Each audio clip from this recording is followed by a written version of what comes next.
Welcome to Beyond the Fundamentals. In this video, we're going to do something a lot different than what we usually do. We're not going to deal strictly with Calvinism. We're not going to do any of that. What I do want to do is dig into a movie review because of how timely it is. We've been talking in our series, Awakening the Spirit. What we're doing on 6:30 in the morning is once a week. If we can meet once a week, sometimes we don't meet. We've been talking about transformation. And last week we had a discussion of the transformation of the individual and transformation of the group. In other words, how do we get the body of Christ into an Ephesians 4 model? That transformation coupled with, I've been talking about having an aim lately. And that aim is the ideal that you should aim for, the ideal that you should have in mind, that you should strive for. Somebody recently said that an ideal in your life is an infinitely renewable resource of identity construction. And I thought that was a great way to word that. So we're looking at the transformation, what to do, and it can be hazy or foggy to say, what is it? I'm looking at Romans 12:2, that word transform in Romans 12:2.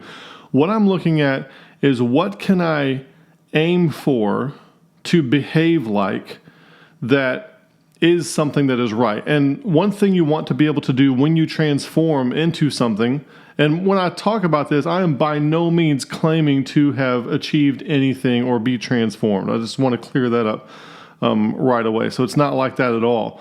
What I'm saying is that each one of us, no matter how much you've changed anyway, there's always still some change to go. I mean, none of us are in the image of Christ yet, right?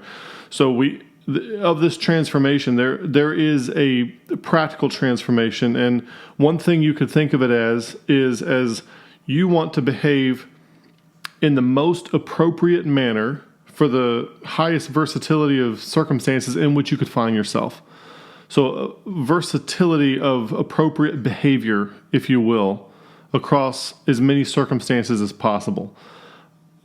And that would include sometimes making the right choice.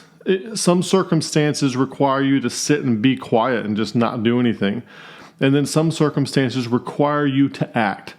And the best transformation you can have is to where when you know exactly what to do and why and what your role is and what you should aim for and when you should lead the charge and when you should fall behind somebody else who's leading the charge, you got to make those decisions. You got to use discernment. And when you hear information, how do you separate the signal from the noise and strive for what is good? An example of this, and this is a great example because it is not a religious example, it is secular on purpose. Because if I were to use a religious example, there would be propositional truth or faith variance with a religious example of things that some of you in the audience don't claim to believe. Well, I don't believe that, and you would take issue with it. So what I'm doing is a movie review of the movie. It's not a movie review. It's a character study of the character, of the main character in the movie World War Z. It sounds crazy because, people think, well, that's a zombie movie. And I would make the argument, and this is what I said to the people in my circles recently, I don't think it's a zombie movie at all.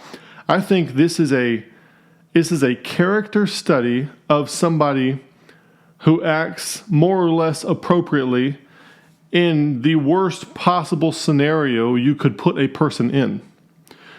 And now we're in a scenario that's similar to this. Not similar to this in a way, but if you were to take, the quarantine situation that we're in because of COVID-19, if you were to ratchet it up 1,000%, that would be a zombie apocalypse. And it wouldn't be a zombie apocalypse like The Walking Dead. I saw a meme recently where this girl is praying, Lord, if we have a zombie apocalypse, please make them like the zombies on The Walking Dead and not the ones on World War Z. Because in World War Z, they run at full speed, very tenaciously, and they bite you and you transform. By the time we're seeing the main character, it is up to within 12 seconds of being bitten, okay? So imagine how fast something like that would spread with somebody spreading it with as much tenacity as they could possibly garner for themselves. It's pretty frightening. Now, but the main thing is, I think that is just a backdrop. And what we have is an emergence of this character who is called upon to act in this scenario. And you can follow him, and you can see how he acts more or less appropriately in unpredictable ways, in very good ways, in sometimes surprising ways that make you think. And I think that this is a good idea. If, as a Christian, if I have an aim, I want to transform into something, this is an idea of the kind of circumstances that you would want to transform to be able to do. Now, if you could abstract those into, maybe it's not these particular scenarios, but something else, and then pull out a spiritual equivalent for that. So as we move forward, I want to say that this is not an endorsement of any movie or of Hollywood in general. World War Z is not just a zombie movie. It's a case study of how an aptly transformed person who possesses all four types of knowing, which I'll show you in a second, can behave appropriately amid an ultimate Kairos situation. We'll talk about what that word means in a second too.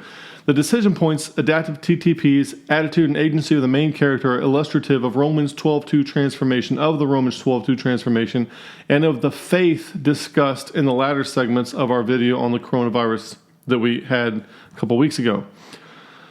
So narratives, any kind of narrative, can serve as a type of mythopoetic data compression which can retain and convey information in a way that is memorable, inexhaustible, and timeless. Okay, what that means is if I gave you 1,000 facts that you need to know, or doctrines you need to learn, whatever, you probably would not remember all 1,000 facts or things you need to know, moral points, right? But if I tell you a story, okay, that story is memorable. If it's a good story, it's inexhaustible, which means you can always pull more truth out of it. You can get all 1,000 truths out of that story. The morals of the story, if you will be, thousands of truths.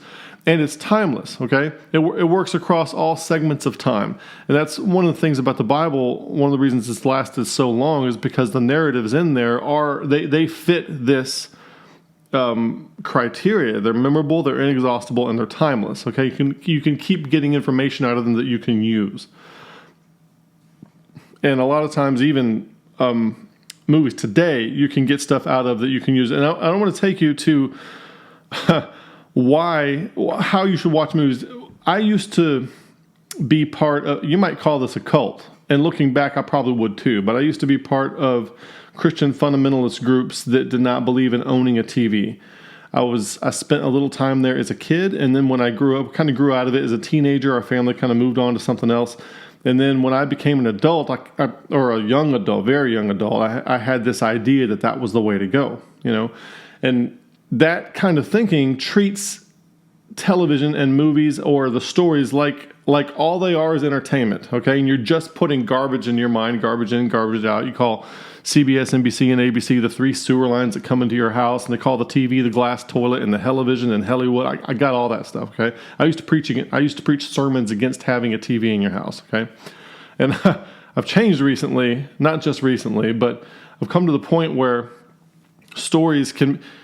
If you watch a story with somebody who's close to you, they provide a lot of discussion points that give you an opportunity to discuss life and psychology and self-development. And just because the story is conveying a message, sometimes it conveys a message that it doesn't intend to, and that's very interesting.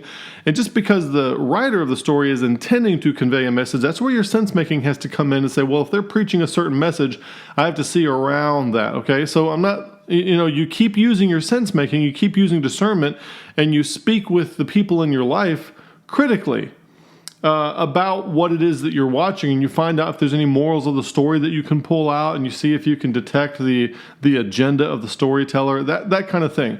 I was listening to Jordan Peterson, his Maps of Meaning, class number 9, and I've been through all Jordan Peterson's stuff, I think all his stuff, and I took his Maps of Meaning class, I took his personality class, his 2 psychology classes. I read his Maps of Meaning book, his newer book, and a lot of other information from him. In this Maps of Meaning class number 9, he's talking about literarily embedded and encoded wisdom. And he says, and these are, I was kind of typing notes as he's talking, so this might not be exact, but he says, we have information encoded in our behavior that transcends our understanding. And part of doing a play, like kids act out like their mom and dad, and like they're going to the grocery store. Kids pretend, they pretend they're soldiers and cops and robbers and cowboys and Indians. They pretend all these things. They act these things out.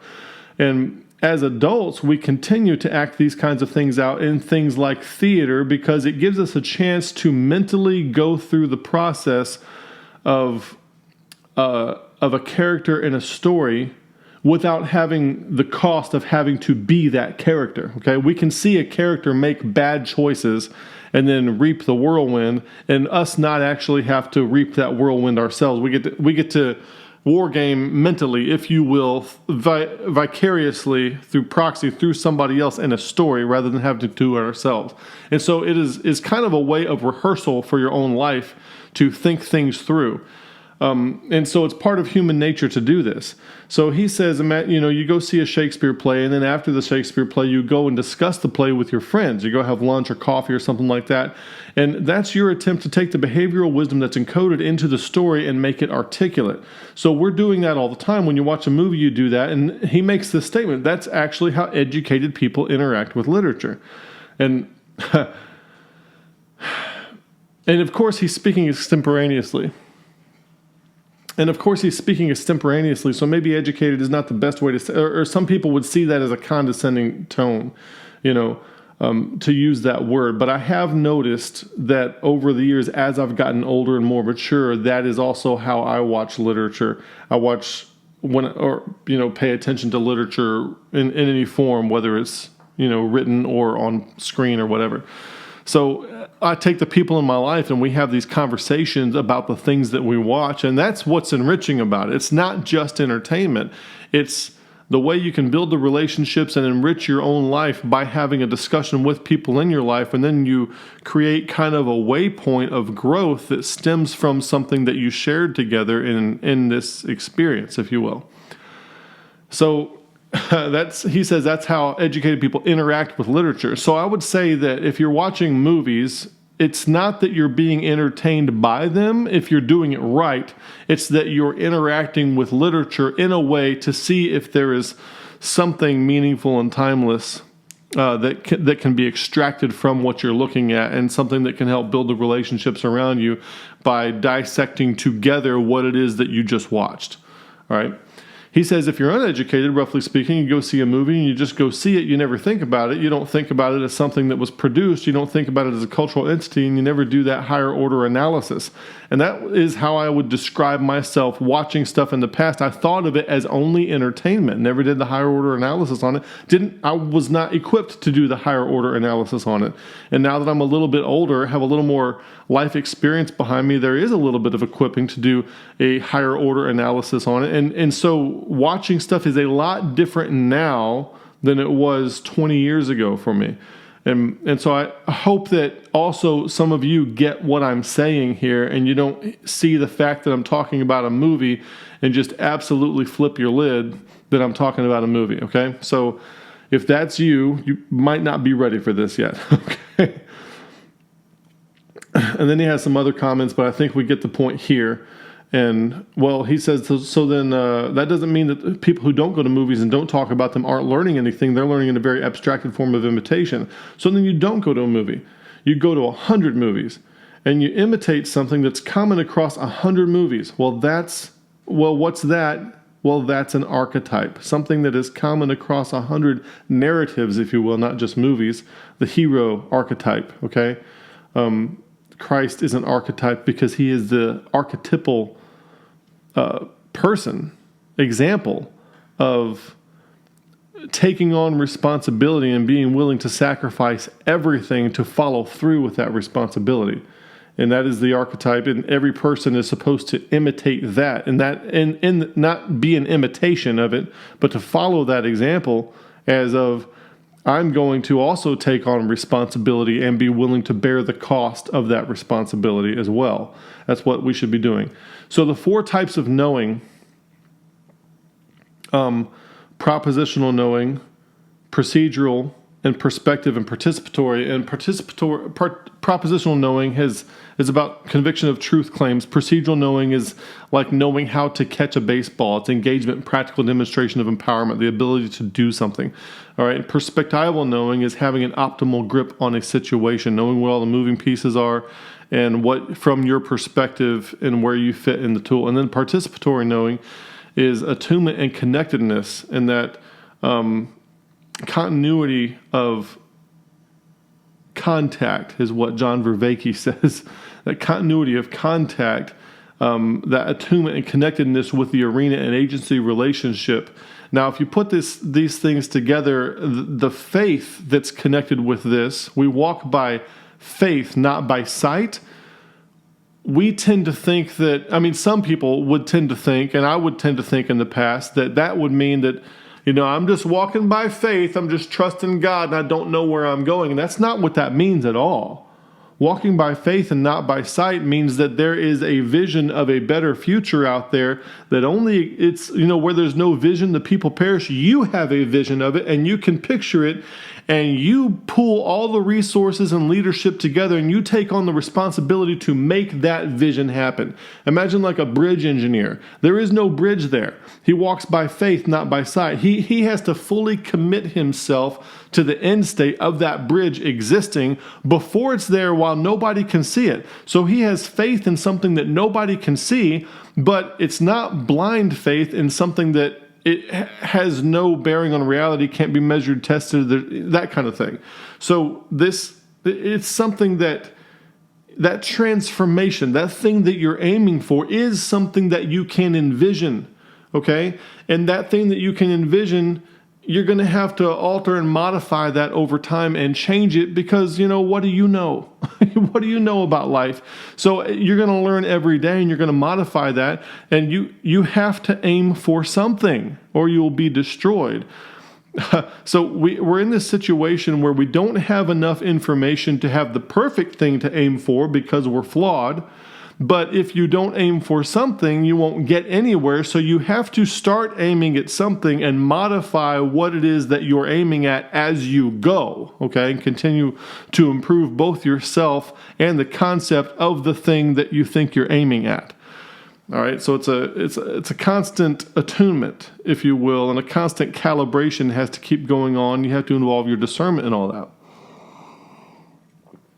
So we want these four kinds of knowing, not just Western Christianity today. That is a loud cat.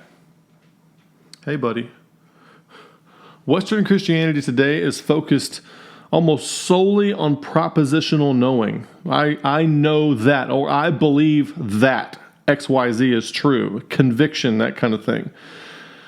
And that to the exclusion of these other things. Now, I'm not going to take the time right now to get into that issue, but as we go forward in this analysis of this character, I think you'll understand these four types of knowing. So the zombie trope in our culture, there's a bunch of zombie movies coming out. I think the first zombie movie came out in like 1926, and there's lots of different kinds of zombies, but basically you have a creature that is mindless. Oftentimes the person is either dead or undead, or they're being controlled by something else. Some of the cartoons and the older movies, they have people walking around like this, and somebody's controlling them with like a little radio controller, or a voodoo spell or something like that. And there was one movie where a guy was walking around back from the 40s, and he's like, "I's a zombie. I's a zombie." It's kind of funny. So the idea, it is... The zombie trope is, and there's some more information on this that I could share, some of it that I haven't read through yet, that I want to get into, but essentially it's a picture of the meaning crisis that's happening in our Western culture, to where people have no meaning in their life and they're latching on to these ideologies, propositional ideologies, and those ideologies, they're ideologically possessed. So those ideologies are, that's the mastermind, that's the man behind the curtain controlling the little radio signal, controlling all the zombies, making them all follow this singular purpose. And, a lot of zombies, they just have that one singular drive of, in the 80s movies, brains. Why do they want to eat brains? Zombies get your brains, okay? There's something about zombies that messes with your head. It makes you have no agency or cognitive capability.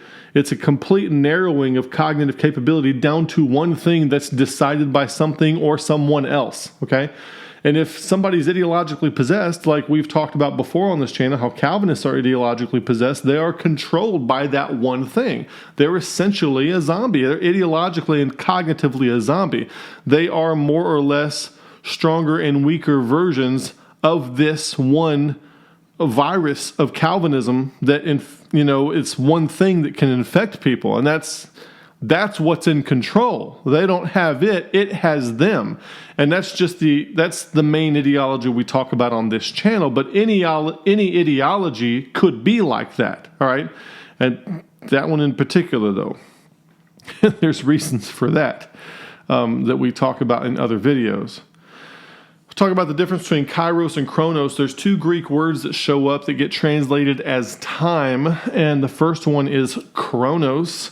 And it could be a season, a while, a space, oftentimes. And the Chronos is typically something in your life that you would expect. It's the day-to-day stuff. It's week to week, or significant events that you knew were coming, like when it's time to go to college, when it's time to get a job, when it's time to set up retirement. Those things aren't ordinary, average, every day, but they're coming. You expect them. They're kind of linear events, if you will. If you were to map out your life and say, okay, this is kind of when I'm going to go to college. Here's the kind of career I'm going to have, and then I'm going to retire, that kind of stuff like that. It's linear and expected those things to happen. And then the Kairos, so the Chronos shows up 53 times. Kairos shows up 87 times. Kairos in the Bible is like in 2 Corinthians 6:2, where it says, now is the accepted time, now is the day of salvation. Kairos is it's a limited period of time that is an opportune or seasonable time, something that has come to fruition. It could be a disruption, a non-linearity. Okay, think in your life, when something happens in your life, like when a relationship ends or when somebody dies unexpectedly, that is a Kairos event. Okay, I have some explanations of a Kairos. Somebody said, and I've try to listen to some other people talking about what a Kairos is. And in the Kairos,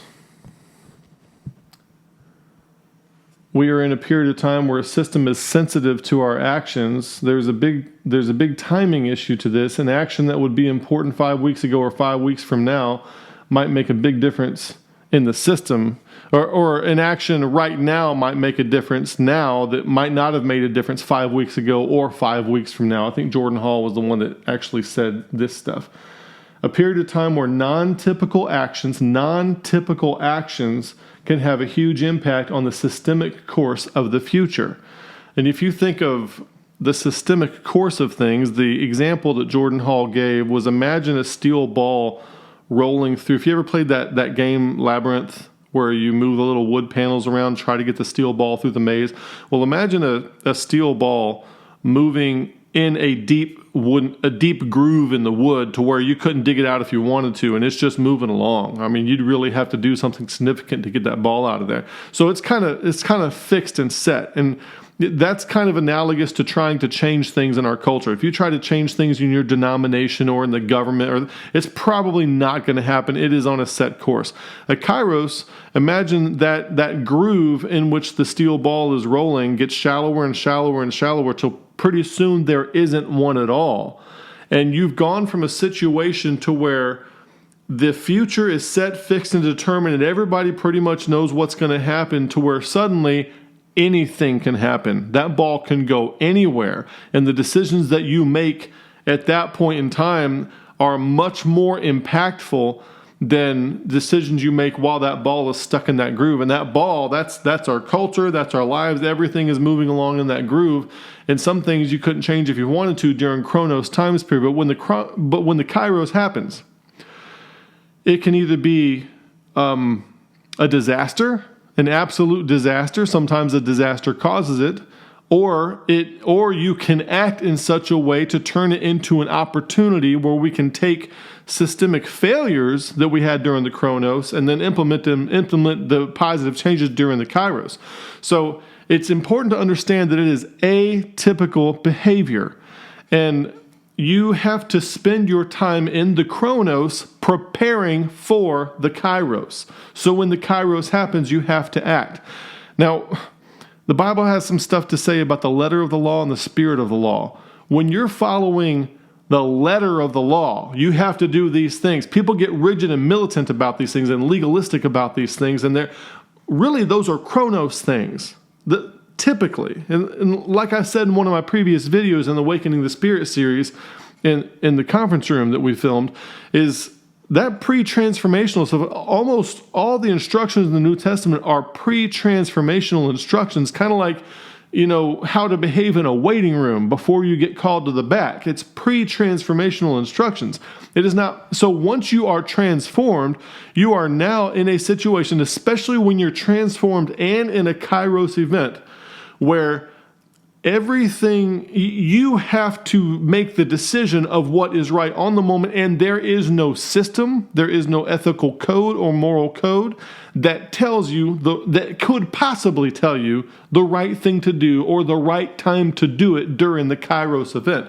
That is especially when transformed sovereign people are absolutely needed the most. And you could say that this COVID-19 is a Kairos.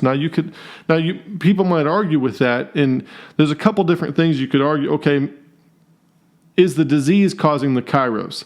That's debatable. Is our reaction to the disease causing the Kairos? That's debatable. If our reaction to the disease is causing the Kairos, is it because there's some nefarious plan? Or is it because of the ineptitude and incompetence of the leaders making the decisions? So there's a decision tree you could go with there in trying to nail this down.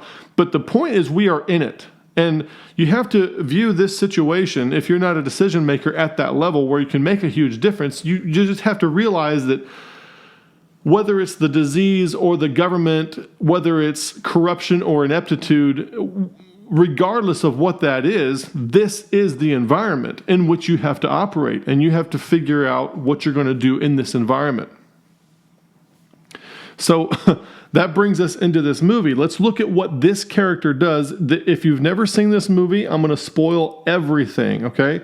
If you haven't seen it, I recommend that you do see it, and maybe you might enjoy it a little more, get something more out of it. I mean by enjoy it. After watching this video. So when the movie starts off, this guy is the main character, played by Brad Pitt. He values his family. He's with his family. He possesses homemaking skills. He's cooking breakfast. He's viewed as a source of answers. The daughter asks him about what martial law is, and he has an answer for that. And so he's looked to as a person who knows things by the family. Okay, he's not an incompetent person. A lot of movies paint the dad as somebody who doesn't know what's going on. This movie doesn't do that. One of the things I like about it. He quit his previous job to be with his family more often, so it shows you where his values are. He values his family. He can deal with kids at their level. He can deal with kids about their problems, even though he is trained and equipped to deal with much more serious, large-scale problems. Not that kids' problems aren't serious; they are. He lives very modestly. He's in a regular home. They show him driving a Volvo station wagon, that kind of thing. The wife was apparently not selected for shallow reasons. She appears very ordinary, but she is very functional and decisive without becoming hysterical or panicking when crazy situations start to arise. So it seems one of the words I just taught my kids yesterday, was the word equanimity. Okay, we looked at that and we talked about a bunch of different situations. So one thing we do when I watch a video or a movie with my kids, I try to have them tell me which characters have equanimity and how that played into the plot, on whether the plot went well for that character or not. And when it starts going well for them, is there an equivalent increase in equanimity with that character? Something to think about. So there's some equanimity going on here. And then there's a problem discovery. And you see that this character is curious. He doesn't bury his head in the sand. He doesn't just run. He doesn't panic. He's curious, and you see him looking around trying to see what's going on. He's surprised by a speeding garbage truck that took out a police officer. And as shocking as that is, he immediately has the wherewithal, and this is one of the first huge decisions that he has to make. This garbage truck, there's a cop talking to him in his window, and this garbage truck plows right by and takes out the police officer, probably kills the police officer, and this truck is plowing this huge thing, and there were just explosions a few minutes ago. So he jumps in the car, guns it, and follows the path the garbage truck is making, because now that is opportune decisiveness, where you jump in and make a decision. That's amazing decisiveness. If you imagine yourself in a real world situation, who would have the wherewithal to see that happen and immediately jump in the car and follow this garbage truck because it's got the only path out of this traffic jam gridlock situation? Okay, so he does that. He seizes the opportunity to escape by closely following a path carved by the garbage truck, and he perceives the relevance of the situation that has likely never happened before and will never likely happen again. He says, this is relevant. I can't get out of here. I probably need to get out of here. There's a clear path. I better take it. So he sees that is relevant to him and his family. There's a child that immediately starts screaming, asking for a blanket. He doesn't get frustrated with the child. Equanimity there. They endure a car accident. Immediately he starts issuing orders. He makes sure everybody's okay. He says, everybody out of the car. He has a plan, and we got to keep moving. He has the presence of mind to observe the disease affect, process, and timing. So what's happening in this movie is this disease is spreading so fast. Everyone's tenaciously being bitten by these, transformed people or transformed into these zombies. And the process takes about 12 seconds. He counts it. One of the child's toys goes off, and it counts 1, 2, while he's getting away into this. They've picked out, he says, go to the RV. So they're going to this RV, and they're just going to take an RV. That's another issue. And while they're going to the RV, he looks back, and this child's toy is counting up to 12, and it hits 12 and says, trains in the station. That's exactly how long it took for this one character to change into this creature. So he's observing while he's acting in an emergency situation. He has the presence of mind to do that, okay? Now, understand that this is a highly dramatized situation, and that in a real-world scenario, you probably have a little more time than just a few seconds to be able to observe and act at the same time. Let's hope so. So he extemporaneously acquires a working vehicle that is not his. Now, we all know the rules. We don't steal vehicles, right? But he steals a vehicle, and nobody in the audience who's watching the movie is like, oh, he's a car thief. Nobody thinks that, because everybody understands that in this situation, it's just survival. And the people who own that RV are probably already dead anyway. So it's time to act. It's time to do what you can to save who you can. So he does that. He extemporaneously acquires a working vehicle that's not his. And it's one of many examples of him doing something that's wrong, that's wrong in the Chronos, that is right for the Kairos. And as a Christian, there are times when you do something that's considered wrong in the Chronos that is right for a particular Kairos, not just a society-wide Kairos like we're in now, but there might be one in your church, for example. And when that Kairos happens, you have to take unprecedented actions for which there is no rule book. And then people are going to be split on whether or not you did the right thing. But you got to choose. You got to make a decision. And inaction is inaction. It is a decision.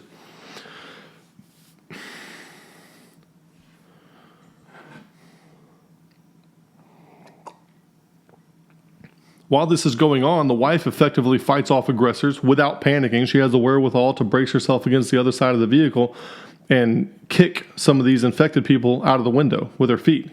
She can still act. She still has agency, and she's not panicking to where she can't be of any value. So also, the people don't become so preoccupied with the novelty that they can't make effective decisions. I mean, imagine you're in a city where you're surrounded by this happening. The novelty being something so new that you've never seen before that you just collapse and don't know what to do. They're not doing that. They're making effective decisions in the midst of this absolute chaos. So the main character deals with a child with asthma in a tender, focused, and appropriate way. And it's interesting how they show the main character talking to people. He talks to strangers that are adults. He talks to, military commanders. He talks to combat-trained men with whom he has to ask to sacrifice themselves, and he addresses each situation forthrightly and directly. And I think it's interesting that they show you a spectrum of different people that he can deal directly with. He can deal with anybody from children to zombies to military commanders to highly trained military commandos in a very forthright, frank, and effective way, assertively as well. And I think that's a pretty good characteristic of somebody who is transformed, to be able to deal with a wide variety of people. As they're getting ready to go to the apartment complex, they're in a grocery store and all kinds of stuff happens, and the main character, Jerry, has to shoot somebody, and a police officer comes up, and Jerry puts his hands up, but the police officer runs right by this open shooting. But what that shows is that all normal functions have been suspended, and you have to realize that when you're in a Kairos situation in your life, in your church, state, society, whatever it is, at whatever level that it occurs, that when you're in a Kairos situation, there is a time when all normal functions are suspended, and you have to act in the suspension of normal functions.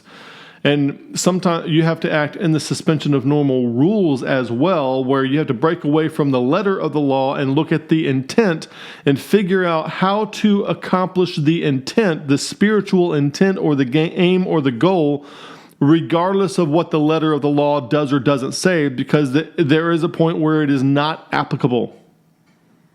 There is a point where it is not applicable. Yeah, I said that twice on purpose, okay? And you have to get that. So a lot of unexplained things occur, like the infected are passing some people right by them, and they're running around biting everybody, but there's some people that run right by and don't bite. That's unexplained.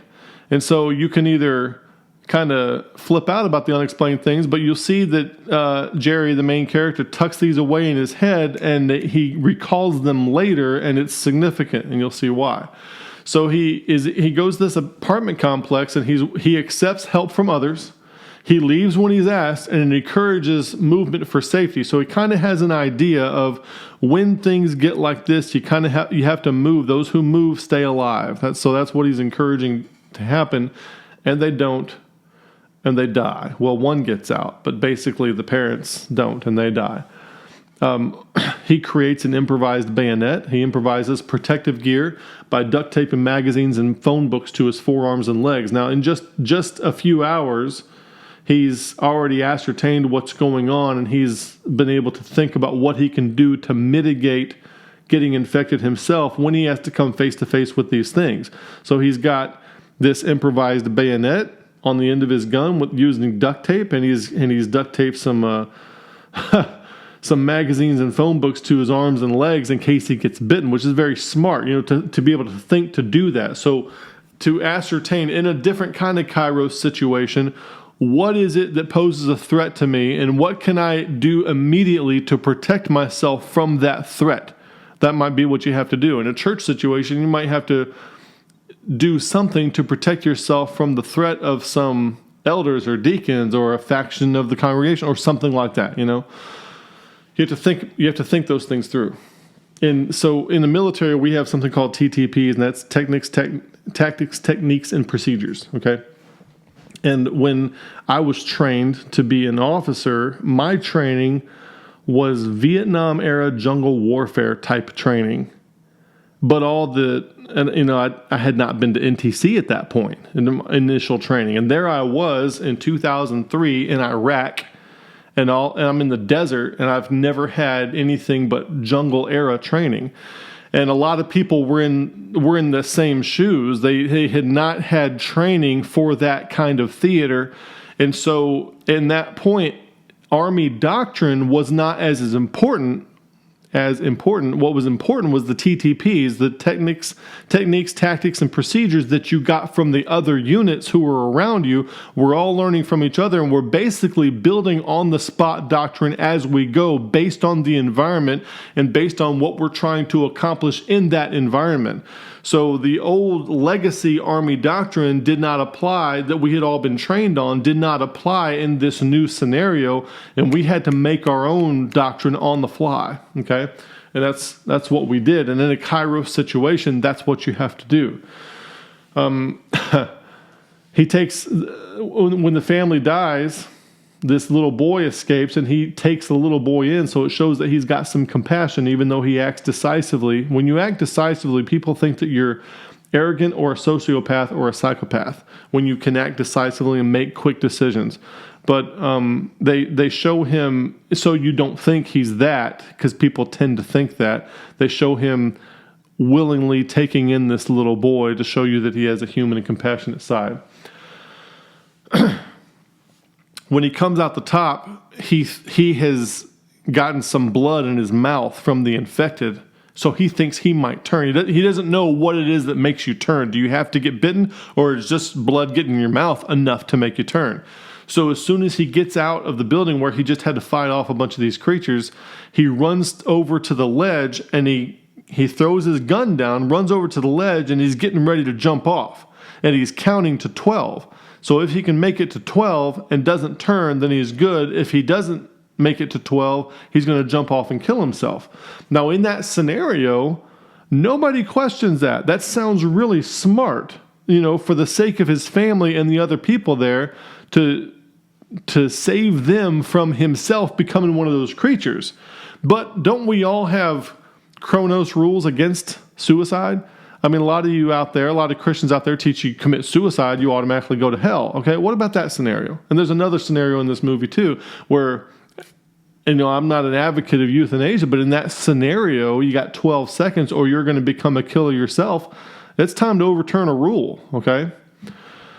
So the situationally dependent right choices cannot be logged in any code or ethics or morals. A person must transform so that they can discern the most efficient thing to do with respect to a certain goal, such as survival or avoidance of great danger or indifference to others.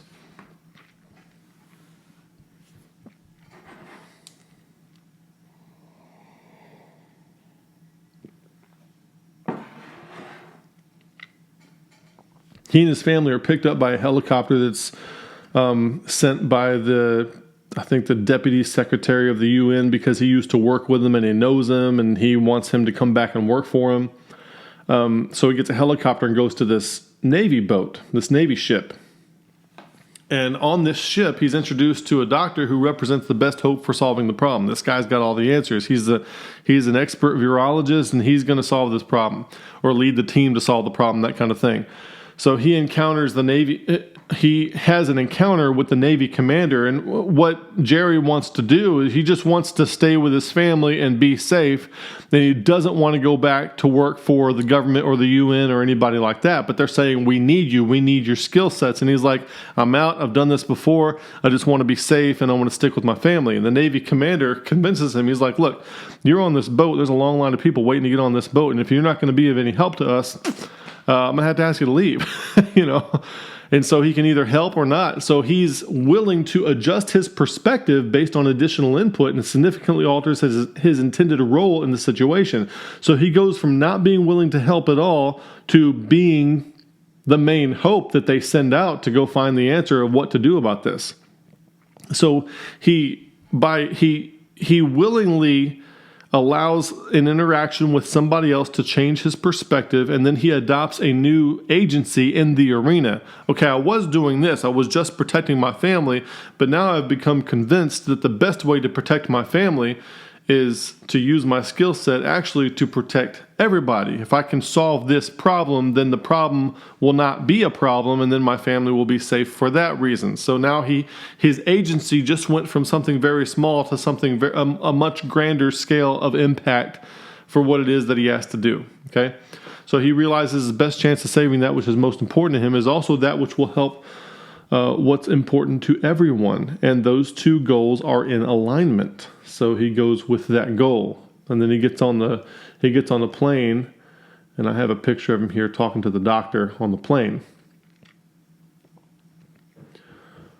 So when they get to South Korea, so they're heading to South Korea because they get this email about somebody used the word zombie, so they think everything started there. So they're going to send him there to investigate how this stuff started, so maybe that will help them get the answer to how they can solve it. So him and the virologist and some Navy SEALs are going to South Korea to find out this issue. So on the plane, the virologist passes along some very insightful information that Jerry remembers. But upon landing, the doctor, the virologist, is a very young guy. He has to be told to keep his finger off the trigger of the gun, of the pistol, because he has his finger on the trigger of the pistol, and they're going to be surrounded by zombies, and there's other people with them. So Jerry is having to tell him, look, do what these guys tell you, follow these guys. If you get confused, look at their feet, listen to their voices. He tells them things like that. Keep your finger off the trigger. Well, something happens, they have to run back in the plane, and the doctor, who has all this information, who's the best hope for mankind, he slips and his finger's on the trigger, and he shoots himself in the head, and now he's dead. And that is an example. Predictably, this doctor dies tragically by his own hand when he slips on the plane's boarding ramp when he's running back into the plane because they got to go back in to secure the area. Now, that doctor who shoots himself in the head by accident because he slipped and had his finger on the trigger, he represents somebody with vast propositional knowing. Remember the 4 kinds of knowing. He has propositional knowledge that is theoretically sound, okay? Valuable knowledge. However, he has zero agency arena attunement, participatory knowing, and very quickly loses 100% of his capacity to put his propositional knowledge to use, because now he's dead, and he can't. So since he has no agency arena attunement, he can't use his propositional knowledge. So the solution is now left to those who have better participatory attunement to the Kairos environment. And I think there is kind of a message there that when you know say you have all this stuff figured out in Bible doctrine, you got all this systematic theology all figured out, you're like this doctor. You cannot operate in a Kairos environment. Your knowledge is not going to be any good to anybody because it won't be long before you are outmoded. You become legacy very fast, okay? And so it winds up people who have better participatory knowing are more suited to get answers ultimately than the people who have the better propositional knowledge. And so the moral of the story there, which I think is an accurate one, is that propositional knowledge by itself is less valuable than the combination of the other 3 types of knowing, but ideally you want all 4 types. So I liken this to a professional Christian who has been trained in detailed theoretical propositional knowing, but who has no grasp whatsoever on any situation. He certainly cannot get a grip, much less an optimal grip, of any Kairos situation. So all your your professors, your seminary presidents, your pastors, and especially the denominational leaders, those guys, propositional stuff. When it comes to the Kairos, they are experts at building a monument in a Chronos mindset. They are absolutely no use whatsoever. They're all Melms. They're all brother Melms. They're absolutely no use whatsoever in a Kairos mindset. And like on the other side of this Corona thing, when everybody's thinking about, I saw somebody post on Facebook, the government's telling us that, we can't gather together and worship. And I can't help but think that if you thought that what was going on at your church was worship to begin with, you got a problem. You're part of the problem that needs to be solved. And this is an excellent opportunity to come out of this situation. And I hope people realize what attending a physical church service was not doing for their spirituality, because the concepts that we have in our mind of how to do Christianity are not good, they're not biblical, they're not right, they're not helpful, and they're not transformative, and they're not preparing anybody for any kind of Kairos. So they encounter with these soldiers, and these soldiers say, they make fun of the doctor. Well, he shouldn't have come here. And Jerry reminds them, he didn't have to come here, Well, that's another moral of the story. Just because somebody acts from an altruistic motive, and granted, the doctor, he didn't have to come there, but he did, so he is willing to put himself in danger. So that's good, and we should honor people like that, okay, and respect them, and I'm all for that. But just because they have an altruistic motive does not mean that they have any significant contribution to the problem-solving process, because the doctor lost any capacity he had. Even though you should respect him, you should honor him because of what his willing. He was willing. He got on the plane. He went out there. He was scared to death, but he was trying anyway. You should respect him for that. But he did not contribute to the problem-solving process at all, except for maybe some of the information that he gave to Jerry on the plane on the way over. But his contribution ended there, all right? So in like fashion, sometimes we mistake honoring somebody and respecting somebody with the idea that we should outsource our sense-making to them and not have our own agency in the Kairos. You say, what do you mean? Well, in Christian history, if somebody was a martyr, we respect them for that. And there's a temptation to think that you have to respect them by believing what they believed. And that's the wrong answer. Just because they were a martyr or just because they did something else great, honor them, respect them, do your own sense-making. Listen to what they have to say, separate the truth from the noise, but just because somebody was burned at the stake, God rest their soul, does not mean that they had a lot of signal and very little noise. It doesn't mean that they have anything to contribute to the problem-solving process. They might have something, but just because they died for what they believed does not necessarily mean anything they have to help you. They have anything to help you. Now, I'm not saying that they don't. I'm just saying it doesn't necessarily mean that. Okay, so don't miss my meaning on that. And the same thing happens not necessarily because somebody was a martyr, but if they dedicated their whole life to Christianity. Brother Melms was such a great Christian. And then we think it's dishonorable to him to not believe everything he believed. Don't fall for that. That is bad sense-making. Honor Brother Melms and leave all his garbage, noise behind. If he had any signal, take that with you. And don't worship him. Don't be a respecter of persons. Okay? Separate the signal from the noise. Use your discernment and take what you can for the Kairos and situation which you are in, which nobody else could adequately prepare you for.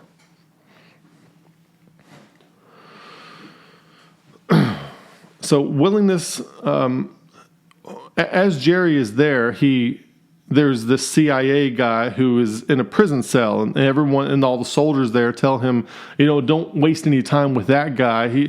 He was selling guns to North Korea. And that happened, but he goes and talks to him anyway, and when he talks to him, he gets some key insight that he finds out he needs to go to Jerusalem next. And that happens to us sometimes. You'll be interested in something, and all the people around you, don't waste your time with that. We are addicted. I just heard somebody say this recently too. We are addicted to certainty and consensus. And what we want is certainty and consensus. And somebody who's transformed has to know how to act in the Kairos with uncertain information. You have to take it all in, conduct your own sense-making, okay? Just being hopeful or nostalgically hopeful that something is true and deciding, willfully asserting that you have faith in something is not the same as certainty, and you need to know the difference between those two things. So he's willing to consult a source that everybody else there says not to waste his time with, and when he does that, he realizes he needs to go to Jerusalem because he finds out from this guy that Jerusalem knew this thing was coming in enough time to build walls before it came. He's like, whoa, what did they know? When did they know it? And how did they come to know it? So he needs to go to Jerusalem to find this out, okay? So that's a big issue. So they're going to get back on the plane. But something else that's interesting is that this CIA officer also tells him that North Korea is the only country that had zero outbreak because as soon as they found out about it, they removed the teeth of all 24 million people in 24 hours. Therefore, it did not spread. That's interesting. It also happens to be a parallel. Now, this is probably just communist propaganda, but it also just so happens that right now during COVID-19, North Korea is one of the few countries not reporting any outbreaks. Now, of course, it's North Korea. So what does that mean? Probably nothing. But it's interesting. It's interesting. I see that as kind of a prediction. So after talking to this guy, he's decisive and assertive. He goes up to the pilot who landed the plane. He says, "We're going to Jerusalem. I'm your co-pilot." The only people left at this point who came on the plane are him, the pilot, and one Navy SEAL. Okay? So he's willing to extemporaneously operate outside his own comfort zone because he says, "I'm your co-pilot." He has not been flying planes in a long time. Imagine most people in this situation say, "Hey, I know you haven't flown in a while, but we need you to fly this plane." "Oh, I don't know. I don't think I should. It's been so long and I've never been in a plane just like this." None of that. None of that. He realizes the importance of the situation. He's like, "Well, I've got some flying experience. It's been a while. I've never been in one of these planes, but hey, I'm your co-pilot. Let's go." So bam, he goes and does it. So that's assertiveness and decisiveness outside of a comfort zone, willingness to overcome it. Now, something else that happens, as they're going out to the plane, they decide to take bicycles out to the plane because bicycles are quieter. Now, in a Chronos situation, you would never in a million years say, "Hey, let's take our bicycles out to the plane to load the plane." Nobody would say that. But in this situation, they need to be quiet, and bicycle tires are quieter than feet. So they're going to take bicycles out there. So that's an example of using an extemporaneous TTP for a situation in which you have new constraints now. Now you have to get out to the plane and you have to be as quiet as possible when you do it. You can't even have footstep sounds because these things will hear you and wake up and come attack you. So they're trying to prevent that. As they're going out there, his phone rings and it's his wife. And since his phone rings, a lot of these things start waking up and a lot of people start dying. And it's horrible. So essentially you could say that his wife, by calling at the wrong time, or him by not turning off the cell phone, killed a lot of people. You could say that. So that's an example of bad operating during the Kairos, where something that you normally do is a very normal function. So they're doing so many abnormal things, you forget the normal things, if you will. You always turn off your phone before church or in a movie theater or something like that, and then all of a sudden, now you're at this situation where it matters the most, and that's the one thing you forget to do. So that's a bad deal. The Army commander out there is a guy named Captain Speak, Speke, and he is driving this truck, telling these guys to pedal their bikes, and he's helping fight off the zombies. And he goes out there and the plane has to be fueled up too. That's one of the problems too. How do you fuel up a plane during a zombie attack? So he's fueling up the plane, and while he's fueling up the plane, he gets bitten in the leg. He gets attacked and bitten in the leg. So he's going to transform. And so in less than 12 seconds, he walks off and he puts the gun to his own head and he takes himself out. And again, I think everybody's got rules against suicide. Suicide is bad. You should prevent it no matter what. But in that situation, nobody questions it. Even everybody watching the movie, we're sad to see a good soldier go, but we know why he does it, and nobody questions that decision once it's time to make that decision. So does somebody go to hell for that, you know?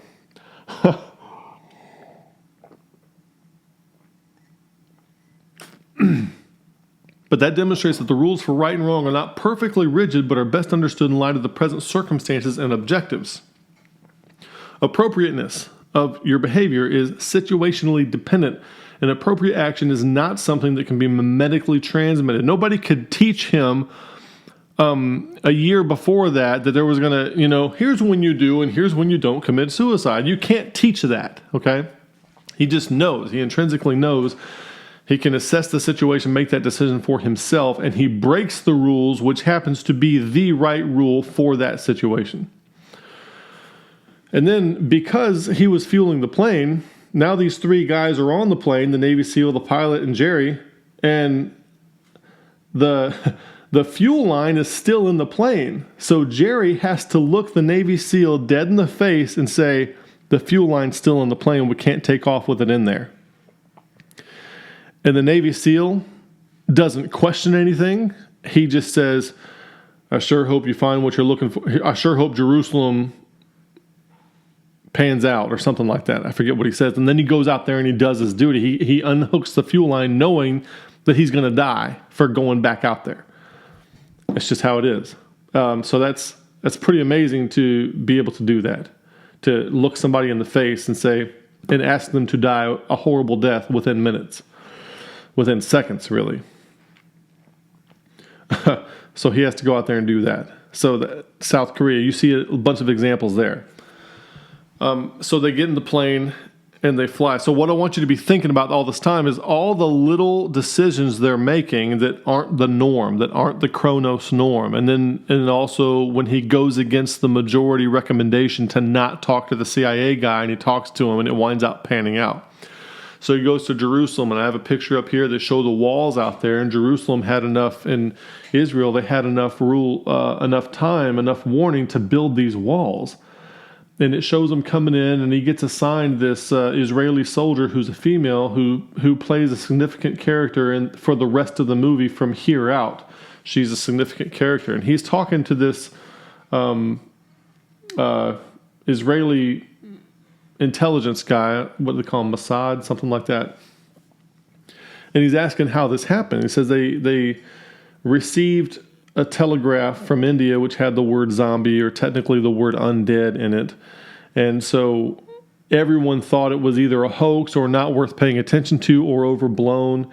And so this is very interesting here. This is very interesting for sense making and for anti-consensus. They said they developed something called the rule of the 10th man. And that is when you have 10 people in the council and all 10 people agree unanimously on a certain interpretation of what information means or what to do about it, it is the duty of the 10th person to disagree, no matter what it is.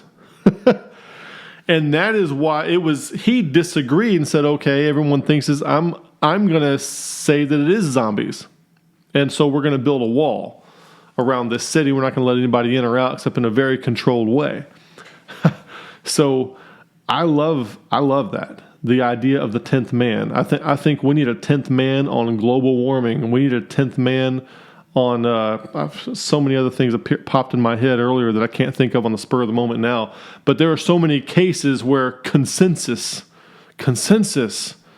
is the name of the game, and we're addicted to certainty and consensus. But I think in some of these things, we need a 10th man on these things. When it comes to, if you're ideologically possessed by Calvinism, you need to be the 10th man and disagree. Okay, the necessity to conduct your own sense making and be that 10th man. I think it'd be kind of cool to start like a fellowship group called the 10th Man. So, our job is just to make sure we're pursuing lines of thought that are disagreement with what is most commonly believed to be true. Something like that. I don't know. So they're going through they're in Jerusalem. They're going through all these extreme measures to overcome, but they do not overcome overlooked details. And what do you mean by that? They went through all these measures to build these walls, right? But something happens. They have all these people gathered together where they're coming in through the gates safely. And you see these people over there praying, and they're singing this little song. Well, 5 or 6 people singing a little song isn't that big of a deal. But this one girl picks up a microphone and starts leading the singing. Da, da, da, da. So they're singing. And now with that microphone going, more people can hear the song, more people of that religion, whatever they're doing, they all start joining in. So now there's this big ruckus. All the zombies start coming against the wall. So they thought to build the walls, but they did not think about having a noise ordinance. And that kind of shows you how you can get really big things right, and then you miss small things, and it still ruins the day. So there should have been a noise ordinance. I think there's a possible hidden message there that collectively, maybe from the writers, that collectively organized religion is directly responsible for infecting other people with mindlessness. So it's when you start leading religion in a big way, somebody started leading the singing with a microphone, that's when they became zombies. I don't know if they're trying to give you that message or not, but it's an interesting message. If that is the message that they're there. So then these things climb up the side of the wall, and they start eventually coming over the edge of the wall, and they're running around and biting people and affecting them. Then you have, now the walls are keeping them in. Now they're being infected just like every other place was. And now the main character is running around with his Israeli soldier. Her name is Sigan, S-E-G-E-N, Sigan. And as Sigan is fighting some of these zombies off, one of the zombies bites Sigan's arm. I think it's her left arm. And you see this image here where Jerry is looking at Sigan's arm. Where is that picture? I think I had it backed up one. And without thinking, he immediately grabs a knife from one of the soldiers and cuts off her arm from about the forearm up. And then it takes a second for the soldier to realize what just happened to her. And so he makes a split decision, cuts her arm off. And then he starts wrapping, putting a tourniquet on so she doesn't bleed to death. And she's panicking because she thinks she's going to turn. And he's telling her, you're not going to turn, you're not going to turn. So not turning is good news, even though you just lost your hand. I've used that exact example before in some of our sessions. Some of the live sessions and some of these sessions where I say that sometimes, we have a rule where we don't bite, kick, or hurt, scratch people, but there comes a time sometime when you have to cut off somebody's arm or leg for their own good. And this movie has an exact depiction of that. Now, think about me. A lot of you out there, you may not know me personally, but I think you kind of know me a little bit. If I were to come up to you and we're in conversation and I said, man, today I had to cut off somebody's arm, I think most of you would immediately think there must have been some kind of drastic situation that made that necessary. You would not, if I said that, you would not think probably that I was wrong for cutting off their arm. Well, you shouldn't cut off people's arms, Kevin. You know that's wrong. Who would think that if I told you I had to cut off somebody's arm? Because in a Kairos situation, you know that you have to act in an atypical way in order to preserve things that are more important than the rules. And saving somebody's life is more important than following the rule of not cutting someone's arm off. Does that make sense? And so now let's take it to something religious that you all feel very strongly about. Say, I had to quit the church. I had to get the pastor fired. I had to split the deacon body. I had to get divorced. Now you start saying things like that, everyone starts to judge you. You're being divisive. Or you start talking about divorce, especially. So many people just assume this is because obviously you failed at some point or you wouldn't have gotten divorced. Do you think that this main character here, the reason that arm had to be cut off was because he failed at some point? No. It's because there was no other option. And when Christians have something to say like, this horrible thing, I had to resort to these drastic measures, we should think about that. We have no idea about the Kairos that was in their life. And we should think about that before we open our mouths in judgment about what they should have done. I put my story online, told people kind of what happened to me. I get all these, 90% of people are very supportive and they understand what's going on. But about 10% of the people, they want to tell me what I should have done or how I did wrong like I don't know. And it's so demeaning and insulting and priggish of those people to act that way. Don't be that person. When a Christian tells you they had to resort to drastic measures, have the humility to realize that you have no idea what kind of Kairos they were going through when they had to cut that arm off. You understand that? So you don't understand people's Kairoses. So we need to get that. As they're leaving, also his pilot buddy, who was supposed to be waiting for him, is now taking off without him. So he now has no way to leave. So something about when he cuts this girl's arm off, he has to help her get mobility. And then he immediately had to choose the lesser of two bad options. He had to evaluate, prioritize, and act. And later he explains that he didn't know it would work. She's like, how did you know that would work? I didn't, but he had to act. You have to do something, and there's no time, and some choice has to be made. Either she's definitely going to turn, or I could try this, and maybe she won't. Okay? So he has a willingness to improvise and try something new when there is a lack of other options. And that's something a lot of Christians don't have, is the willingness to improvise and try something new when there are no other options presenting themselves. Make an option. So now it's time to leave, and he's getting abandoned. He's supposed to get on one helicopter, and that helicopter gets overcome, and he can't get on that when it crashes and blows up. And then he's trying to go over to where his buddy is in the plane, and that plane is taking off without him. And so you could, in that situation, everything is being completely overrun. It would be very easy to just panic and do the wrong thing and die, right? But he improvises in the face of imminent danger. He stays calm and collected, and they go out and they basically commandeer a commercial plane before it takes off. They go out there and they hold up their guns, and then he gets the pilots on the phone later on. So he goes up and he does this field bandage on Sigyn to help bandage up where her arm got cut off. And they're talking, and she says something. Now, she doesn't know anything that he knows, but she says something, makes this little comment about being dead weight, and he gets an insight from it. And also, I want to point out that it's interesting that while they're on the plane, he takes the time to implement routine medical care. What's routine medical care? Like, okay, we're being attacked by zombies everywhere. The world is falling apart, but I need to change this bandage on this arm. So there's pointing out the fact that you need to keep doing the daily routine things that keep life going, even when everything else is chaos. You need to pay attention to those things.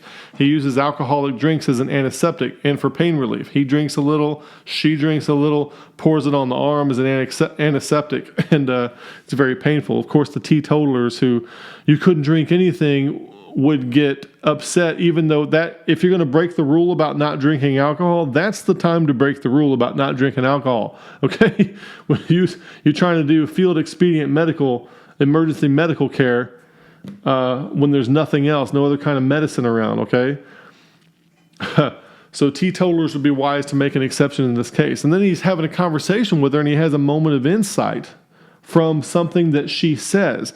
And this, to me, what I think churches should be doing, instead of mimetically transmitting propositions that people should know, basically the church is turning everyone into the doctor that shoots himself in the head. They got all this information, but they're not, you don't have any attunement with their agency in the arena, and they shoot themselves in the head because they don't know how to behave in the arena. So what the church is doing is giving everybody propositional systematic theology knowledge, okay?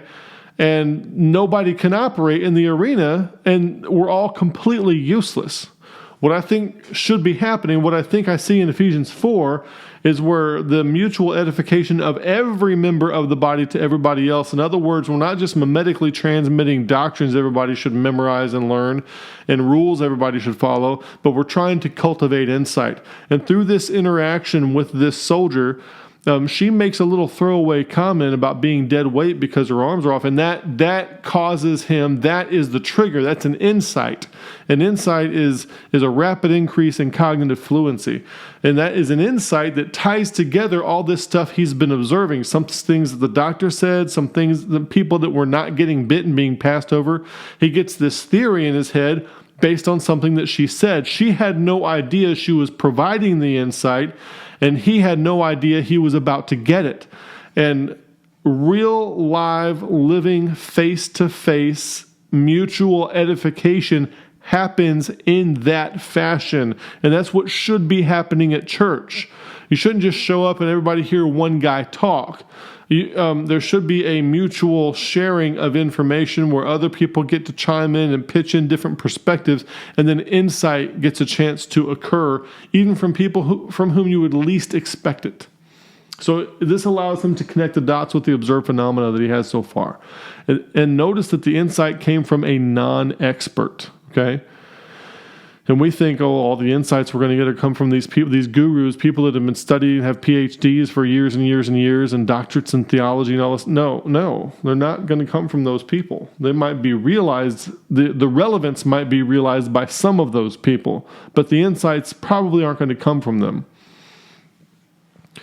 So we should have insight cultivation as a means of educating and edifying the body of Christ. So he combines all this information, then he realizes, hey, we need to head for a World Health Organization research facility, all right? So he talks to his buddy at the UN, and then he gets them to talk to the pilot. The pilot agrees.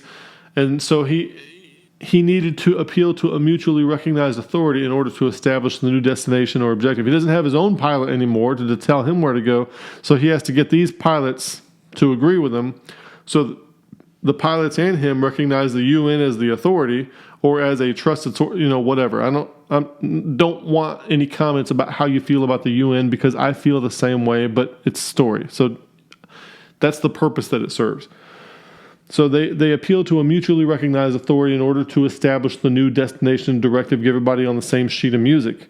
Now, then there is a surprise. They think they're safe on the plane. They got away, but then one of the flight attendants in the back finds another zombie in the restroom in the rear of the plane, and then another outbreak occurs on the plane. And so there has to be decisiveness there, where this outbreak starts making its way to the front of the plane, and we've seen outbreaks, and you're in a very limited space. There's nowhere to run to. There's nowhere to hide. There's no helicopter that's going to come get you off the top of the building. Something has to be done, so they fight off on the ones they can. Sigyn pulls out her sidearm and starts shooting some of them in the head, and then he makes a decision. He's like, okay, all these zombies are going to come get us eventually because there's too many of them to fight off, or I could take one of Sigyn's grenades here and throw it and blow a hole in the plane, which is what he does. He takes one of her grenades, throws it, blows a hole in the plane, and it starts sucking out everybody who's not grabbed onto anything, whether they're turned or not. And so he's latched onto. They put their seatbelts on after the grenade goes off, and then of course the plane crash lands. And they survive. So would you ever? Is it ever a good idea to throw a grenade on a plane? Is it a good idea to have a plane wreck? So you could either die from zombies for sure, or you could cause a plane wreck that you might survive in. It's two very bad options, and a lot of people who go through a Kairos in their own life, like having to end a relationship, like a divorce or something like that. They're in this situation where, not because of any desire or anything they've done, they're in this situation where all they have are bad options. And that's the situation they're in. That's the situation he's in. And sometimes you got to throw the grenade in the plane. you got to think, well, I can either die for sure or risk a high chance of dying in a plane crash that will result from what I'm about to do. So he decides to die in a plane crash, or possibly die in a plane crash. So he quickly decided between the lesser of two bad options. He evaluated, prioritized, and acted. And that's what you have to do. He had relevance realizations, connecting the situation with the goal, with the grenade, and the possible outcomes. So he's got these zombies coming there in a plane. He sees this grenade, and he does all the math. One of those memes where you see all the little math working out in front of their head. He does all the calculations and acts. He acts. The plane crashes, but there are survivors. He and Sigyn survive. And he has this big gash in his side where some kind of shrapnel went through him. Now, Sigyn is helping him with mobility. And if it wasn't for her, if he hadn't saved her, she saves his life. And if he hadn't saved her life by cutting her arm off, she would not be around to save his life. That's kind of important. That's very thought-provoking. So his decision to save her life back in Jerusalem ultimately wound up saving his life.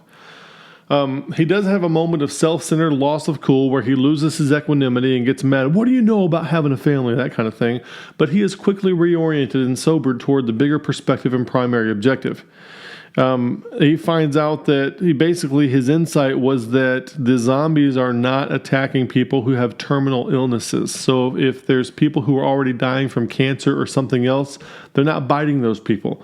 So his thinking is, how do we make these zombies think that people have this problem so that they won't bite them?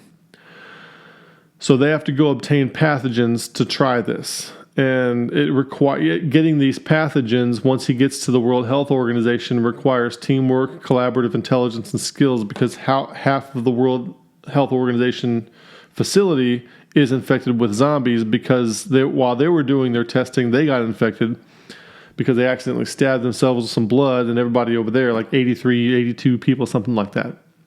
So the teamwork to get over there and get those pathogens, like malaria or measles or meningitis, something like that, some kind of deadly pathogen, they have to have topographical knowledge, the ability to maneuver and fight, willingness to achieve a common objective, and mutual trust with the people going over there. So 3 of them go over. And one of the guys who works at the World Health Organization tells the rest of his teammates, he's like, no matter what happens, when, after we close these doors, don't open them for anything, for any reason, if it's anything besides us coming back, That's the instruction. Well, is another example where that instruction immediately gets overrun, because there comes a time when they did what they have to do. They got Jerry where he needed to be. Now they're going to head back, and they're being chased by a bunch of these zombies. And so one guy says, we have to go open the doors to let him in. And the other guy says, but he said not to open the door. So that's almost like what this whole movie is really about. Do we follow the rules that were told to us, or do we overrule the rules because the situation is different than what was expected when the rule was given? That's really what it's all about.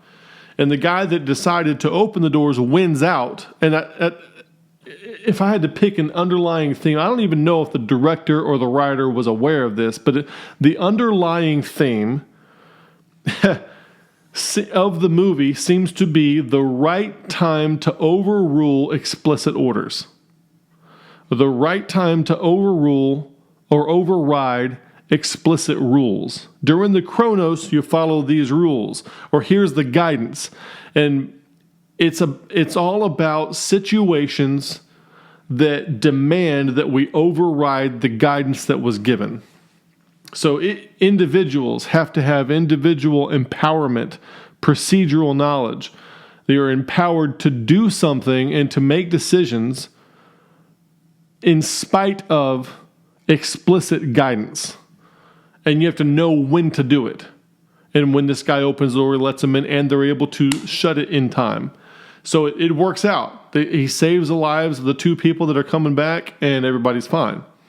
So it was good to override the guidance in that case. And there are times to override the guidance. Sometimes you steal the car. Sometimes you cut off the arm. Sometimes, that's the way that's kind of what this movie is really about to me, is people, mainly the main character, but people who know when and how to make those decisions, and they're the right decisions when they make them.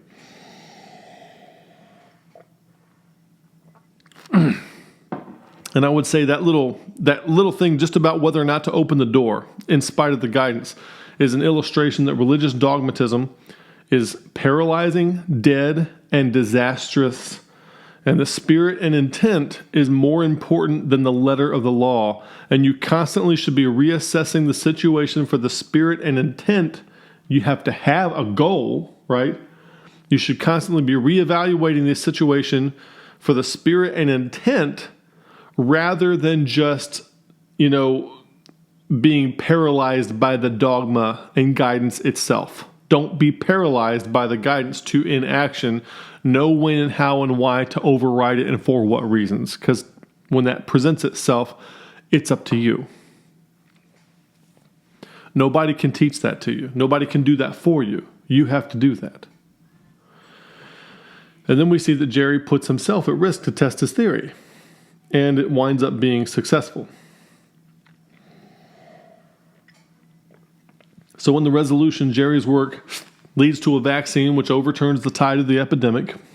Jerry's personal objective, which is reuniting with his family, is only possible and enjoyable once his role of helping everybody else is complete. Now, tragedy strikes every life, but individual action is required to stop the tragedy from turning into an absolute proverbial hell or from being as bad as it possibly could be. Individual action to stop the suffering or to create something better.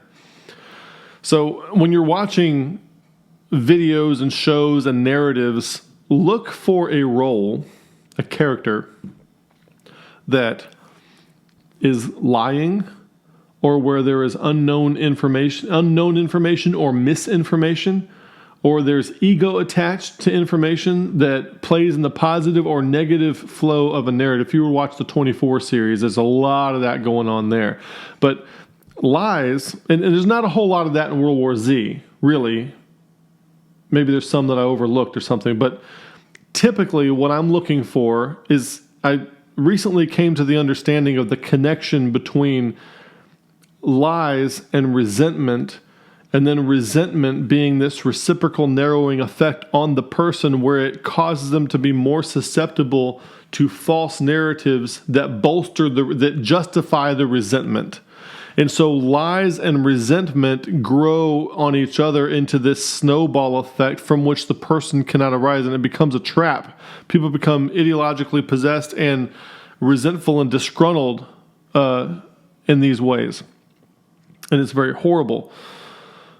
So I recommend that people watch out for those kinds of things. And the resentment, you could say that Satan is resentment personified, because it is the father of your desire and capacity to entertain and justify inaccuracies, if you will, things that bolster the resentment.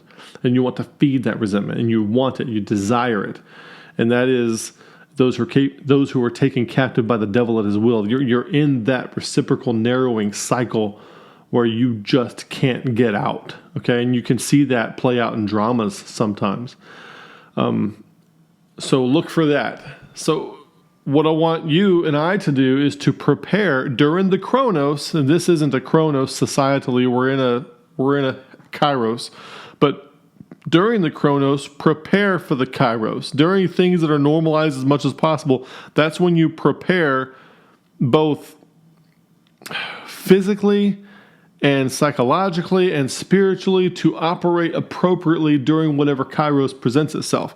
And I'm not a doomsday sayer or trying to be the bearer of bad news, but a lot of people are predicting that the corona thing is probably the first in a long string. A series of these things are coming, and this is mild compared to what's coming after this. Okay, I don't know if that's true or not, but I suspect that we're due it, if you will, for a variety of reasons.